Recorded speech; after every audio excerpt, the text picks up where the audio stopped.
BelAhdan, the show that brings you General Sisi to your living room. You know, military have been ruling Egypt for more than 60 years. They rely on two things, secrecy and propaganda. The military now is cooking and grooming to produce a new president for Egypt. You know, after January 25th, when the millions of people rise up in the streets and topple the most rotten dictatorship in Egyptian history, the military take notes. Now they are back in full control, toppling the first civilian elected president in Egyptian history, Mr. Morsi.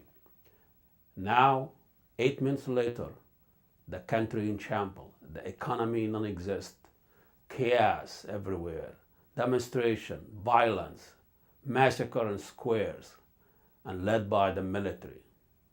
Nobody knows who's gonna run and who's gonna be the next president of Egypt. The military is trying to change and rig elections and cooking the constitutions and preparing their general, the sweetheart of Egyptians, liberal and Egyptians, the pro-Sisi camp, now thinking and talking about the new savior, the new Messiah. People already talking as Sisi is running the country, or Sisi is the president, and the election will come later. The military keeping secrecy, using the media, state media, sell out private media to propagate the Sisi as the one who is the right man for the right job. Demonizing any oppositions. Nobody has a chance to stand against the military man. But still the secrecy is there.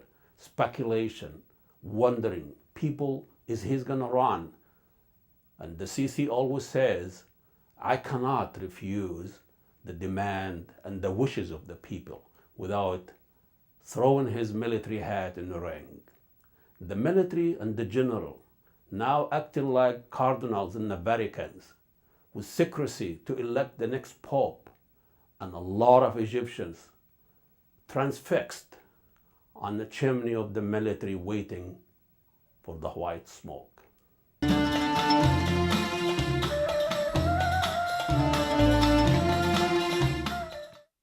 Welcome back, BelAhdan. I know Muslims have an image problem in this country. God knows we have to really hire a public relation. We need to change the headline. And one of the institutions that really try to change the headline here for Muslim is Al-Aqsa Institute. And they have a Palestine Day coming very soon, and they're inviting musicians. They have exhibition, they have art and culture, and it's very intriguing musician coming really singing Islamic or religious song, but in a very modern, fun way. Hanni Zain, everybody knows him, is now becoming a household name in the Muslim community, even in non-Muslim community. And we have here Atif Maroof, he's vice president of Al-Aqsa Institute, and he's going to talk to us about Hanni Zain and the next event of Al-Aqsa Institute. Welcome to BelAhdan, Atif. Tell us a little bit about Al-Aqsa Institute. This is sound serious here. Al-Aqsa Institute was founded about 15 years ago with a mission of accomplishing bridges between variant American communities here and building knowledge to the basic Americans with the Middle Eastern conflicts, especially the Palestinian-Israeli conflicts, drawing a big picture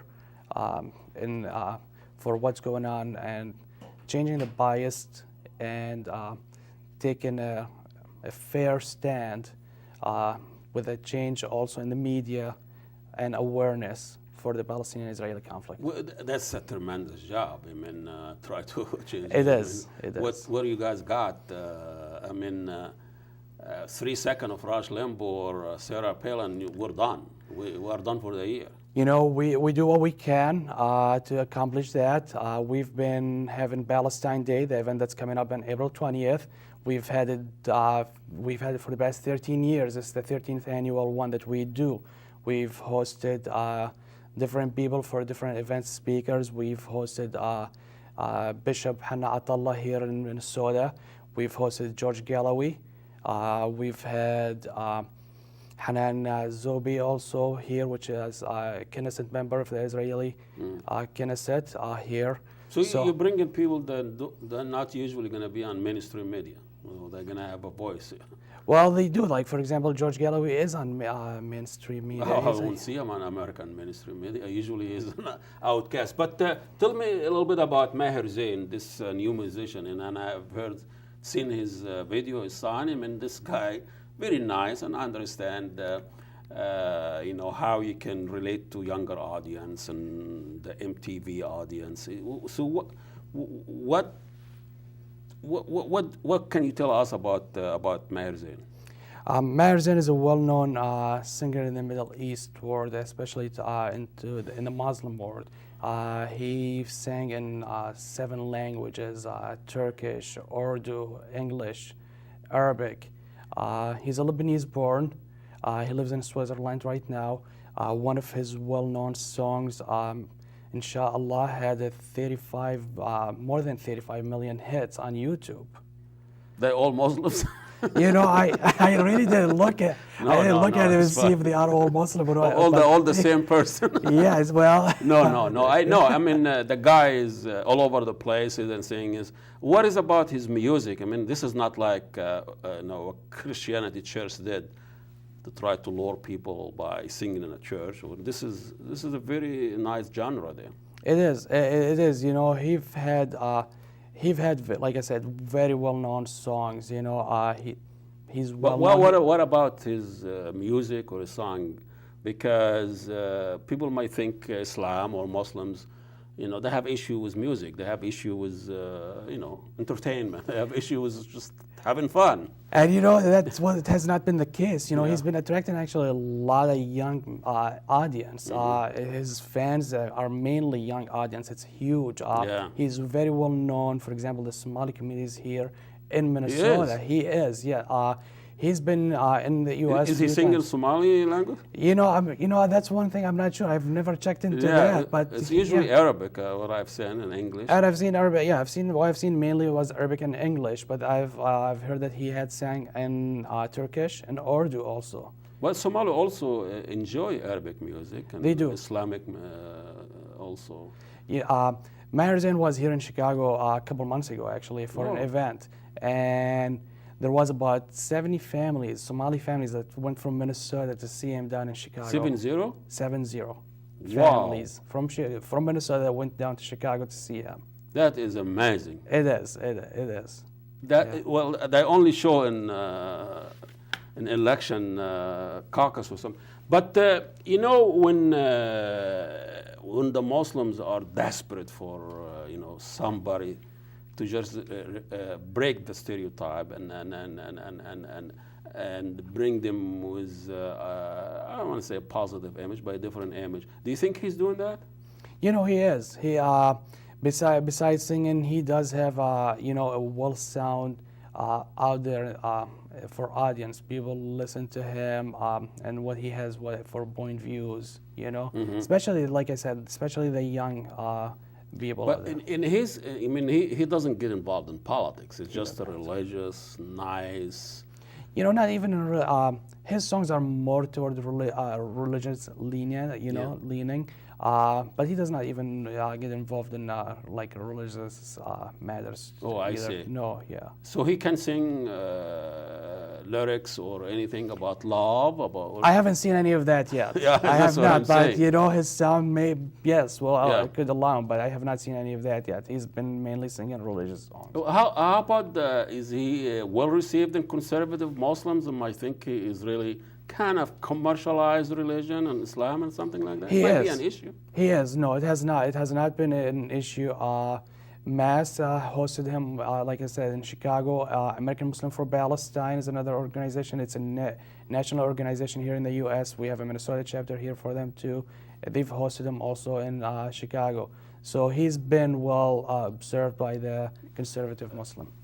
Also, there's a lot misnomer and misconception of music in Muslim. I mean, it's it's a well-established tradition, madh, praising the Prophet.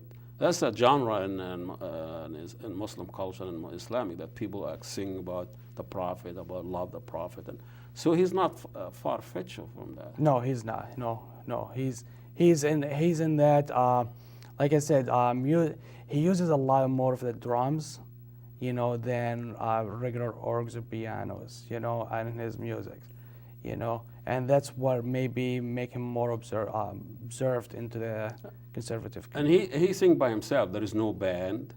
Well, he had a Has band, his but own then band? a little bit, but then Yeah. he mainly does it by himself. And there is no one-man dance, whatever the usually people. No, there Yeah. not No. I mean, because dancing and singing, this is part of our culture, but it's not a staged one. It's not a commercialized one.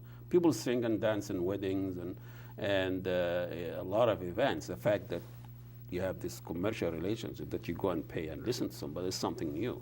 But tell us a little bit about the event. It's coming, what, April? It's April 20th. It's going to be at the Convention Center Ooh. here in Minneapolis. Doors open at 4 o'clock. We have an exhibit, and we have a bazaar. We'll show items from Palestine. We'll be selling items also from Palestine. We will have food being served there too for public. It's a purchase separately. Then the main event starts at 6 o'clock. That's when the doors open to the auditorium at the Convention Center at 6 o'clock. We have a few different events. We have a Dabka group coming from Milwaukee to perform Dabka, and that's a cultural dance for Palestine.